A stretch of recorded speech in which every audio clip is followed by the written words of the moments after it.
হযরত বিলাল রাদিয়াল্লাহু তাআলা আনহু হাত রাখছেন রাসূলের হাতে, দস্ত মোবারকে রাখছেন হাতটা আল্লাহর কাছে পবিত্র হাত হয়ে গেছে।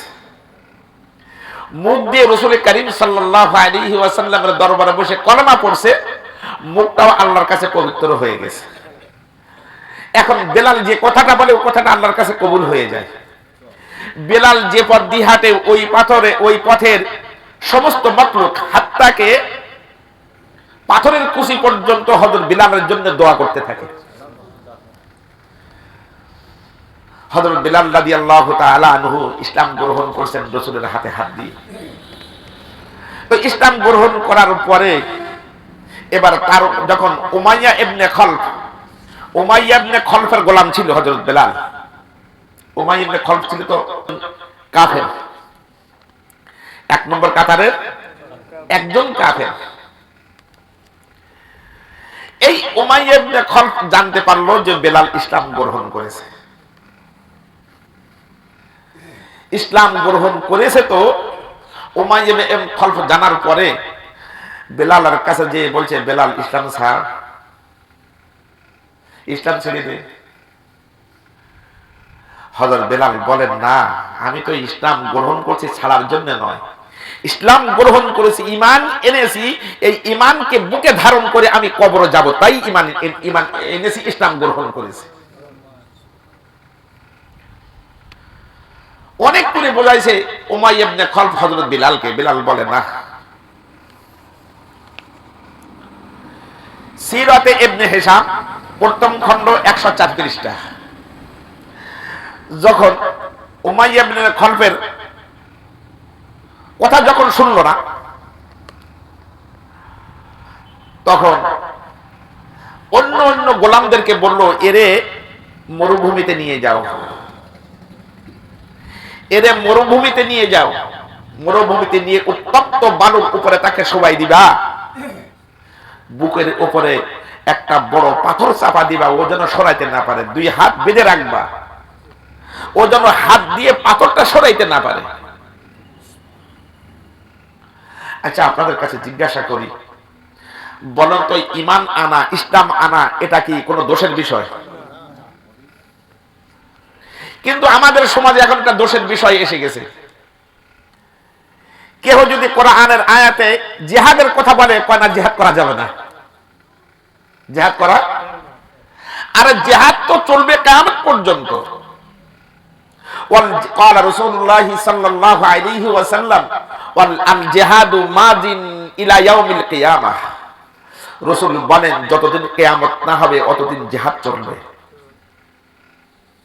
আমি যেই হই, আপনি যেই হন, আমি যে দলের কিংবা যে মতের হই না কেন, আপনি যে মতের হন না কেন, জিহাদ প্রত্যেকের উপরে ফরজ, জিহাদ প্রত্যেকের উপরে ফরজ,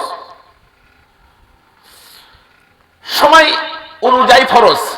নিজের নফসের উপরে জিহাদ করা সর্বসময় ফরজ, প্রত্যেকটা মুহূর্তে ফরজ। আমার মন চাচ্ছে এই মুহূর্তে, বা কারোর মন চাচ্ছে এই মুহূর্তে গান শোনার, গান না শুনে মনকে ফেরায় রাখা, এটা হলো জিহাদ। এটা হলো কি? এটা জিহাদ, এটা হলো বড় জিহাদ। কোরআনের কথা বললে যদি মাথা গরম হয়ে যায়, ওই সময় জিহাদ করা, এটাও কিন্তু জিহাদ। এজন্য রাসূল করিম সাল্লাল্লাহু আলাইহি ওয়াসাল্লাম বলেছেন, আল জিহাদু মাযিন ইলা ইয়াউমিল কিয়ামা, কিয়ামত পর্যন্ত জিহাদ চলতেই থাকবে, জিহাদ চালু থাকবে। তোমার নফসের বিরুদ্ধে জিহাদ করবা, কোরআনের বিরুদ্ধে কথা বললে তার বিপক্ষে জিহাদ করবা, সুন্নতের পরিপন্থী কেউ কাজ করলে তার বিরুদ্ধে জিহাদ করবা, কেউ জেনা করেছে তার বিরুদ্ধে জিহাদ করবা, কেউ সুদ খাচ্ছে তাকে বুঝিয়ে শুনিয়ে যদি না বুঝে তার বিরুদ্ধে জিহাদ করা। এটা কোন পর্যন্ত চলবে? জোরে বলেন, কিয়ামত পর্যন্ত। এটা রাসূলুল্লাহ সাল্লাল্লাহু আলাইহি ওয়াসাল্লামের হাদিস। হযরত বিলালের দোষ ছিল কি? ঈমান আনছে। বিলালের দোষ ছিল কি? ঈমান আনার কারণে উমাইয়া ইবনে খলফ অন্য দাসদেরকে, অন্য গোলামদেরকে বলল, এরা মাঠে নিয়ে যাও, এ তো আমার কথা শুনে না, এরা মাঠে নিয়ে যাও, এ তো আমার কথা শুনে না। মাঠে নিয়ে উত্তপ্ত বালুর মধ্যে তাকে উড় করে সবাই বুকের উপরে কি দিবা, একটা বড় পাথর চাপা দেবা, হাত বেঁধে রাখবা, খবরদার যতক্ষণ পর্যন্ত সূর্য থাকবে, বালু ঠান্ডা না হবে অতক্ষণ পর্যন্ত তুমি কিনে আনবা, ওকে ওখান থেকে আনতে পারবা না, ওখানেই থাকবে, মাঠের মধ্যেই থাকবে। হযরত বিলাল রাদিয়াল্লাহু তাআলা আনহু যখন উত্তপ্ত বালুর মধ্যে চিৎ করে সবাই উড় করে সবাই পাথর চাপা দিয়ে রাখে,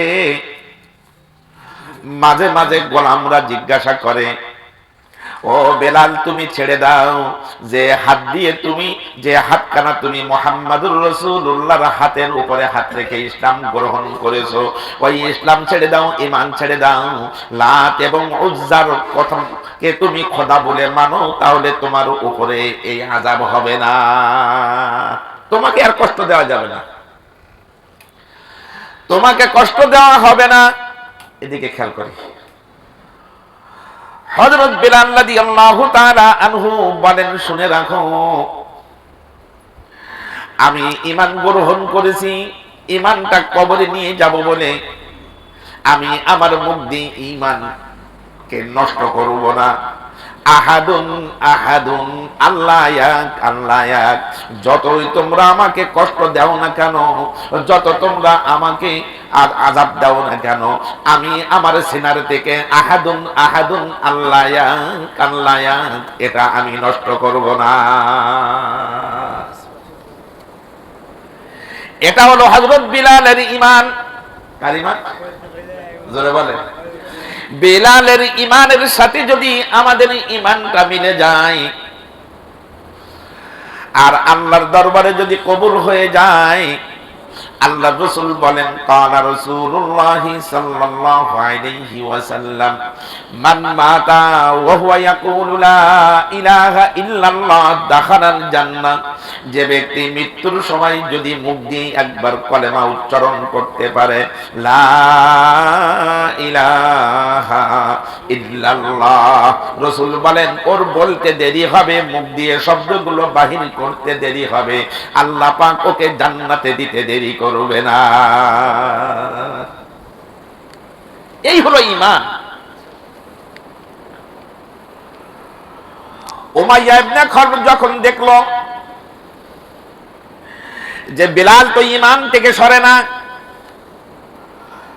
তবকাতে ইবনে সাদ 3 নম্বর খণ্ড 26 এবং 27 পৃষ্ঠা, বেলাল যখন ঈমান থেকে দূরে আসলো না, সরে আসলো না, উমাইয়া ইবনে খালদ এবার বাচ্চাদেরকে বলল, ওই বিলালের গলায় রশি বাঁধো। বেলালের গলায় রশি বেঁধে কুকুর আর মেকুরকে যেমন মানুষ টানতে টানতে নিয়ে যায়, তোমরা বেলালকে মক্কার গলিতে গলিতে ঘোরাও, কুকুরের মতো ওই রকম লাঞ্ছনা, ওই রকম বেইজ্জতি তাকে করো, যতক্ষণ পর্যন্ত ঈমান না ছাড়বে ও বালকেরা, অতক্ষণ পর্যন্ত তোমরা তাকে ছাড়বে না। আমাদের হালত হলো, যদি কেউ লাঠি দিয়ে বলে ঈমান ছেড়ে দে, তো আমরা রাজি। কি বলেন? এই হলো আমাদের ঈমান। কেউ যদি রাত্রে অন্ধকারে বলে ছেড়ে দে না, পা কেটে নেব, ঈমান শেষ। হযরত বিলাল রাদিয়াল্লাহু তাআলা আনহুর গলায় রশি লাগাই যখন মক্কার ছোট্ট ছোট্ট বাচ্চারা গলিতে গলিতে টানাটানি করতে লাগলো, হযরত বেলাল বলেন, ও মক্কাবাসী শুনে রাখো, আমাকে তোমরা অনেক কষ্ট দিতে পারো, আমার রক্ত ঝরে যাবে, আমার জান যাবে, কিন্তু আহাদুন আহাদুন, আমি আল্লাহকে ভুলবো না। আমি আল্লাহকে কি করব না? ভুলবো না। এই জন্য আল্লাহ পাক কোরআনে বলেন, ইয়া আইয়ুহাল্লাযীনা আমানু আমিনু, ও ঈমানদার, ঈমানদারকে লক্ষ্য করে বলছেন, ইয়া আইয়ুহাল্লাযীনা আমানু, ও ঈমানদার, আমিনু, ঈমান আনো। ভালো করে বলছেন, ইমানদারদেরকে লক্ষ্য করে আল্লাহ বলছেন, ইমানদার তোমরা ইমান আনো। তার মানে আল্লাহ বলছেন, বুঝাইতে চাচ্ছেন, ও ইমানদারেরা, তোমরা তো ইমান আছে, কিন্তু ইমানটা পাকাপোক্ত করবা। ওই ইমানের মধ্যে যেন শিরকের ঘুঙরু করা না ঢুকে, প্রবেশ না করে তোমাদের ইমানকে যেন ধ্বংস করে না দেয়।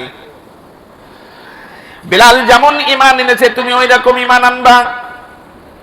হযরত আবু বকর যেমন ইমান এনেছে, ওই রকম ইমান আনবা। হযরত ওমর যেমন ইমান নিয়ে এসেছে, ওই রকম ইমান আনবা।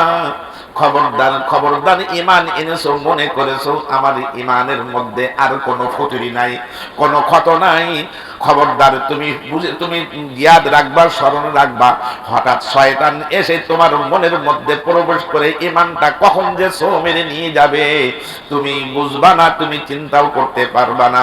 এই জন্য আল্লাহ পাক বলেন, ইয়া আইয়ুহাল্লাযীনা আমানু আমিনু, পাক্কা ইমানদার হবা, যাতে ইমান নষ্ট না হয়, পাক্কা ইমানদার। হযরত বিলাল রাদিয়াল্লাহু তাআলা আনহুর উপরে জুলুমের স্টিম রুলার চলতে লাগলো। একদিন হযরত আবু বকর সিদ্দিক রাদিয়াল্লাহু তাআলা আনহু ওই পথ দিয়ে হেঁটে যায়। যাওয়ার সময় দেখলেন যে বিলালের উপরে এই অত্যাচার, বিলালের উপরে এই অত্যাচার চলছে। হযরত আবু বকর সিদ্দিক রাদিয়াল্লাহু তাআলা আনহু আর নিজেকে নিজে সামলাইতে পারে নাই। একজন ইমানদারের উপরে জালেম, অত্যাচার, স্বৈর শাসক, সে কি করবে? অত্যাচার করবে, জুলুম করবে, এটা সহ্য করা যায় না। হযরত আবু বকর সিদ্দিক রাদিয়াল্লাহু তাআলা আনহু উমাইয়া ইবনে খলফের কাছে চলে গেছে, যেয়ে বলে, রে ও উমাইয়া, ও উমাইয়া, আলা তাত্তাকিল্লাহ, আলা তাত্তাকিল্লাহ ফি হাযাল মিসকিন হাত্তা মাতা আনতা। ও উমাইয়া ইবনে খলফ, এই অসহায় মানুষের উপরে তোমার জুলুমের স্ট্রিম রুলার কতদিন পর্যন্ত চলবে?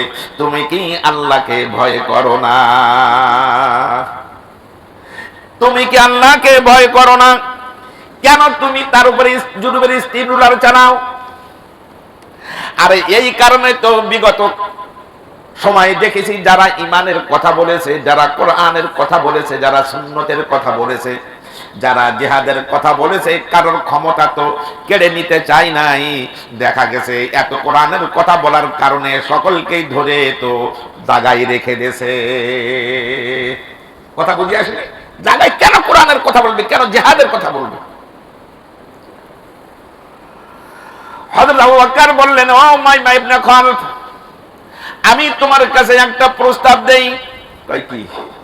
আমার কাছে একটা ভালো গোলাম আছে, ওইটা তুমি নাও, আর হযরত বিলালকে তুমি আমার কাছে দিয়ে দাও, বদল বদল করে নাও। আমারটা তোমারে দেব, তোমারটা আমারে দেব, তুমি কি রাজি আছো কিনা?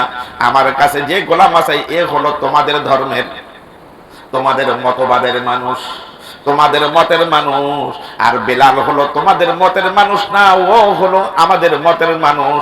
সুতরাং বেলালকে আমাকে দাও, আর আমার কাছে তোমার মতের মানুষ যে আছে তাকে তোমরা নিয়ে নাও। এটা করবা কিনা?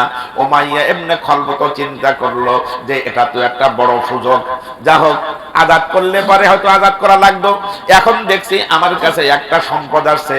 বেলাল বললেন, এই হযরত আবু বকর রাদিয়াল্লাহু তাআলা আনহু বললেন, তাহলে আমার গোলামটা নিয়ে নাও। রাসূল কারীম সাল্লাল্লাহু আলাইহি ওয়াসাল্লামের কাছে আসছেন। আবু বকর এসে বলেন, ইয়া রাসূলুল্লাহ, বেলালের হাল হতেই আর আমি তার কাছে এই প্রস্তাব দিয়েছি, সে রাজি হয়ে গেছে। রাসূল কারীম সাল্লাল্লাহু আলাইহি ওয়াসাল্লাম রহমতের নবী চোখ থেকে পানি ছেড়ে দিলেন, ছেড়ে দিয়ে বললেন, ও আবু বকর, দেরি করো না রে, তাড়াতাড়ি যাও, ওই তোমার গোলামটা তাকে দাও, আর হযরত বেলালকে তুমি আমাদের কাছে নিয়ে আসো, বদল বদল করো।